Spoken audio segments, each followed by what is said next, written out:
കോമള സ്വപ്നങ്ങൾ കൊടിയേറുകയായി, പൊരുത്തെരുപ്പിന്റെ കോലാഹലങ്ങൾ മുഴങ്ങുകയായി, കടൽത്തിരയിലും കാവൽ മാടങ്ങളിലും മുല്ലമുട്ടുകൾ വിരിയുകയായി.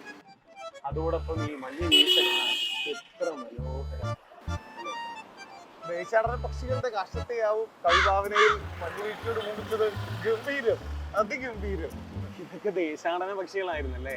അതെ, ഇതങ്ങ് സൈബീരിയയിൽ നിന്നും വന്ന് ഇവിടെ അപ്പിടുന്ന പക്ഷികളൊന്നും അല്ല. നമ്മുടെ നാട്ടിൽ തന്നെ അങ്ങോട്ടും ഇങ്ങോട്ടൊക്കെ ദേശാടനം നടത്തുന്ന പക്ഷികളാണ്. ഇരട്ടാന്നൊക്കെ നമ്മൾ മലയാളത്തിൽ വിളിക്കും. ഇവറ്റകളുടെ കാഷ്ടമൊക്കെ ഇങ്ങനെ വീണ് നല്ല വളമായിരിക്കും ഈ മരത്തിനൊക്കെ. ഒന്നിങ്ങോട്ട് മാറിയേ, വളോ ഈ പക്ഷിക്കാഷ്ടോ? ആ, കാണാൻ കൊള്ളല്ലേ? എടോ അതൊക്കെ ആണ്, അത് മണ്ണില് കുറഞ്ഞ അളവില്. ഇത് നേരെ ഇലമൊക്കെ വീഴല്ലേ.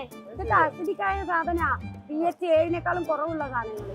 ഇത് ഇതിന്റെ മുകളിൽ വന്ന് വീണ് കഴിഞ്ഞാല് ഇതിന്റെ ഹരിതകൊക്കെ കേടുവന്ന് ഇതിന് പ്രകാശ സംശ്ലേഷണം ചെയ്യാൻ പറ്റാണ്ട് പോകും. കേട്ടിട്ടില്ലേ ആസിഡ് മഴയൊക്കെ വീഴുമ്പം കേട് വരുന്ന സസ്യങ്ങള്? അത്രേ ഉള്ളൂ. അസിഡിക്കായ സാധന ഇതൊക്കെ. പക്ഷിക്കാഷ്ടത്തിലും ആസിഡ് ഉണ്ട്. പിന്നെ എല്ലാത്തിലുണ്ട്. നാരങ്ങ, ആപ്പിള്, മുന്തിരി, പാല്, തൈര്, മോര്, ചക്ക, മാങ്ങ, തേങ്ങ, എല്ലാത്തിലും ഉണ്ട് ആസിഡ്. ചായയിലുണ്ട് tannic acid.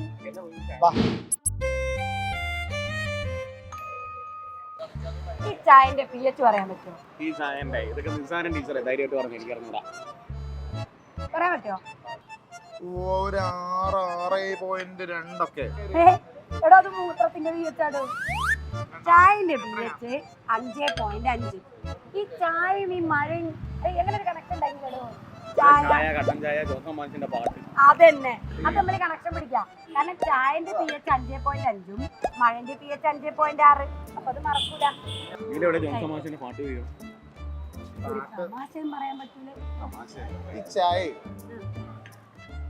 ചായ ഉണ്ടാക്കുന്ന തേയില കേരളത്തിൽ എവിടെയാണ് കൃഷി ചെയ്യുക? നല്ല അടിപൊളി ചായയൊക്കെ കിട്ടുന്നത്, നല്ല തേയില കൃഷി ചെയ്യുന്നത് കേരളത്തിൽ എവിടേക്ക്, ഏതൊക്കെ ജില്ലകളിലായിരിക്കും? വയനാടുണ്ട്. മൂന്നാർ ജില്ലയാണോ? ഇടുക്കി ജില്ല. ഇടുക്കി ജില്ലയിലെ മൂന്നാറും വയനാട് മേപ്പാടി വൈത്തിരി ആ സ്ഥലങ്ങളൊക്കെ ഉണ്ട്. പക്ഷെ തിരുവനന്തപുരം ജില്ലയിൽ ഒരു സ്ഥലമുണ്ട്. തിരുവനന്തപുരം ജില്ലയിൽ അത്യാവശ്യം ഉയരമുള്ള മനോഹരമായ സ്ഥലം പൊന്മുടി. നമ്മൾ ഈ പച്ചവടം എന്ന് പറഞ്ഞാൽ ഭയങ്കര രസമുള്ള സ്ഥലങ്ങളാണല്ലേ പച്ചവടം മുഴുവൻ. നമ്മൾ ഈ പച്ചവടത്തിലെ സംരക്ഷണം എന്ന് അറിയപ്പെടുന്ന ഒരു വ്യക്തി ഉണ്ടായിരുന്നു, മാധവ് കാണില്. പുള്ളി അടയ്ക്കാൻ അന്തരിച്ചു. പുള്ളി 2026 ജാനുവരി മാസം 7-ാം തീയതിയാണ് പുള്ളി അന്തരിക്കുന്നത്. പുള്ളി പറഞ്ഞിരുന്ന ഒരു കാര്യം ഉണ്ടായിരുന്നു, കാരണം നമ്മൾ ഈ പച്ചവടത്തെയും പ്രകൃതിയൊക്കെ നമ്മൾ ഇനി സംരക്ഷിച്ചില്ല എങ്കിൽ നമ്മൾ വലിയൊരു ആപത്തിലേക്ക് എന്ത് ചെയ്യുന്നത് പോകുന്നു എന്നുള്ളതാണ്.